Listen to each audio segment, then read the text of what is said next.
então continuar nossa conversa sobre gestão de emoção para uma vida abundante. Em primeiro lugar, então, aqui, para a gente prosseguir, eu quero, então, apontar para você um pouco do histórico.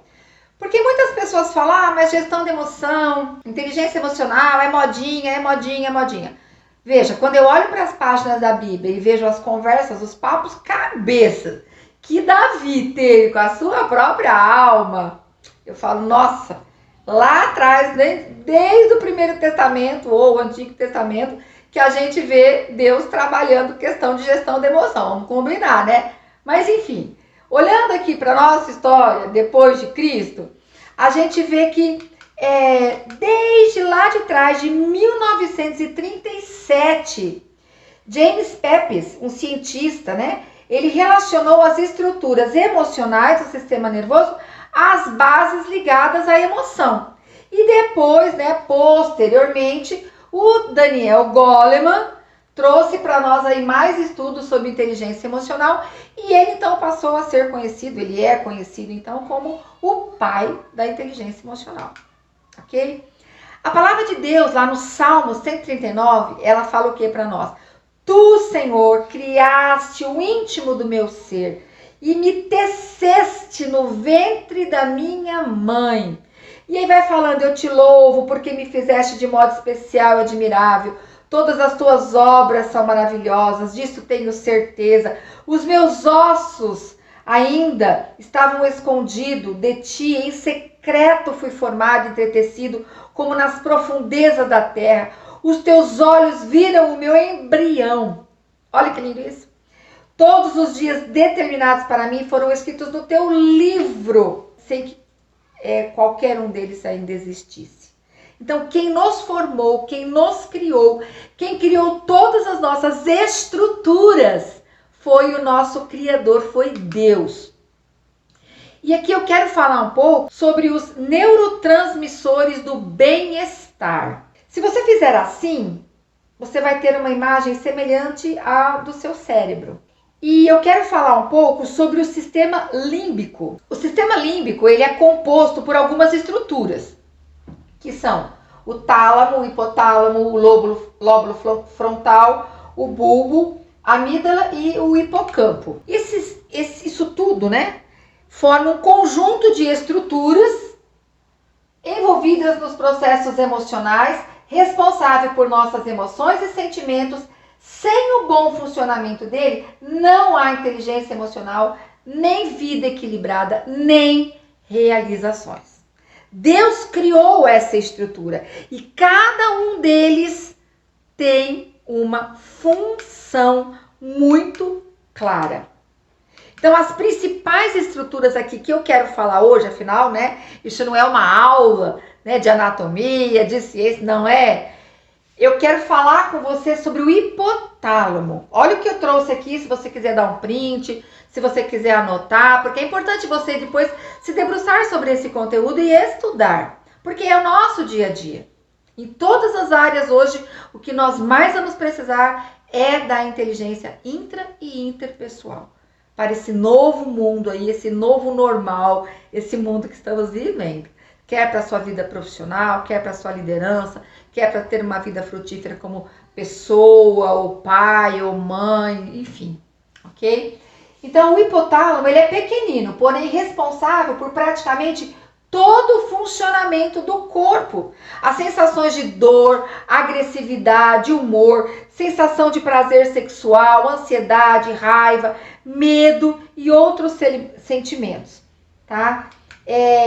Outra estrutura que eu quero falar com você, que é muito importante, que a gente até já comentou lá atrás, é a amígdala. Lembra? Não é esta amígdala, é a amígdala do cérebro. Ela está relacionada com a memória emocional. Lembra que eu falei? Se uma vez lá atrás, a minha mãe, antigamente, minha mãe me dava mamadeira quando eu chorava. Hoje a minha tendência é buscar amparo, acolhimento para minha dor na comida. Se a minha mãe botava uma chupeta na minha boca quando eu chorava e ficava triste, hoje a minha tendência para ser consolada é buscar um subterfúgio externo e não enfrentar o problema. Então a gente precisa ter aquela conversa de curar a nossa criança interior e adquirindo novos hábitos, práticas mais sadias emocionalmente, mais amadurecidas, ok? Então a amígdala está ligada à memória e a emoções como o medo, ela que nos faz agir diante de situações de medo. Lembra do homem lá atrás, da pessoa lá atrás, que foi e deu uma paulada na cabeça e era o filho, porque agiu em função de um medo, tá? Ela também leva a um estado de ansiedade, medo e atenção aumentada. Então, são essas duas estruturas que eu quero destacar aqui. Ainda quero destacar a área pré-frontal. Sabe quando você esquece de uma coisa que você fala, ah, meu Deus, esqueci? É a área pré-frontal, tá? Ela que é responsável pela nossa concentração, senso de responsabilidade, enfim, tá? E quais são os neurotransmissores, as substâncias que são produzidas a partir dessas estruturas? Esses neurotransmissores, esses hormônios, essas substâncias, elas são fundamental para nosso bem-estar. Eu quero te dar um depoimento agora da minha própria vida. Em determinado momento da minha vida, eu era solteira ainda, morava no campo missionário, e eu tive uma depressão que se desencadeou em mim. E os médicos buscavam, não tinha acontecido nada comigo, não era uma coisa pontual, circunstancial, sazonal, não era. E os médicos buscavam e eu estava muito deprimida.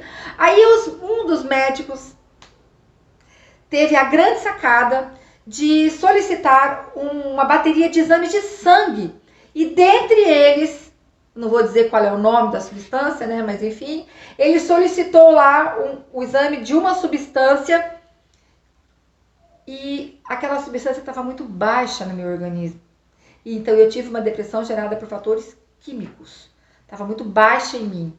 E aí eu precisei fazer todo um tratamento para resgatar aquela substância, ok? Então, os neurotransmissores, os hormônios, eles são muito importantes para nós. Um deles, então, aqui, a endorfina, responsável pela memória, bom humor, resistência física e mental, sistema imunológico, o anti-envelhecimento, antidepressivo e anti-ansiedade. Como que eu reponho as taxas de endorfina? Como é que eu nivelo taxa de endorfina no meu organismo?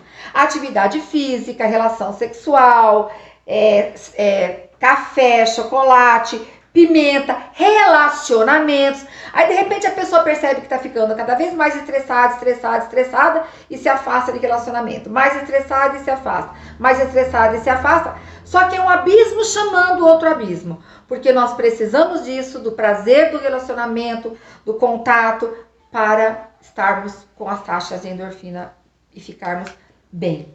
Uma outra substância é a serotonina. Ela regula o quê? O sono, o humor, apetite e ainda ajuda a combater a enxaqueca. A falta dela provoca o quê? Ansiedade, pânico, déficit de atenção, hiperatividade, depressão, obesidade, enxaqueca, esquizofrenia. Em graus mais elevados, lógico, né? Como é que eu equilibro a taxa de serotonina no meu organismo, Sandra? Banana, tomate, chocolate, sexo, né? Relações sexuais, lógico, dentro dos padrões de Deus, né? Claro. Sol, amor, aceitação, amparo e acolhimento. Uma outra substância muito importante que é gerada ali, que é produzida por aquelas estruturas cerebrais que eu falei há pouco, dopamina. E a falta dela provoca o quê? Parkinson, esquizofrenia, depressão, vícios, porque aí a pessoa vai buscar algo que está faltando. E o que a dopamina faz? Ela aumenta a sensação de energia e o senso de felicidade. Como eu aumento as taxas de dopamina no meu organismo, Sandra? Manifestações de amor, gestos, palavras e ações. Você percebe que o relacionamento, amparo, acolhimento, amor, manifestações de afeto, aumenta todas as doses da endorfina, da serotonina, da dopamina? Relacionamento é chave para mantermos as dosagens da química da vida sempre em dia. Tem uma frase da Virginia Satir, como eu trabalho muito também com inteligência sistêmica. A Virginia Satir é uma autora que eu gosto muito, é uma pedagoga. Ela diz assim que nós precisamos de 4 abraços por dia para sobreviver, 8 abraços para nos mantermos e 12 abraços para crescer. De repente, eu e você podemos ser instrumentos de cura, de crescimento, de alívio, de saúde para as pessoas que nós convivemos. Mais outros elementos que fazem parte desse coquetel, que eu chamo coquetel da vitória ou química das emoções, né? Adrenalina, cortisol, testosterona e ocitocina. Nós vamos parar por aqui. Eu quero que você pense bem sobre esses neurotransmissores. Quero que você pense bem na sua vida, no seu dia a dia, se você tem praticado situações que estão aumentando as taxas de endorfina, serotonina e dopamina. Fica com isso, porque inteligência emocional ou gestão da emoção é fazer boas escolhas. E de repente, olhando para esses 3 círculos, você vai descobrir que tem alguma escolha, alguma decisão que você precisa fazer para se ajudar e ajudar as pessoas que estão em volta de você. Vamos então encerrando por aqui. A gente volta no próximo quadro com mais coisa boa. Não me abandona, tá bom? Até mais!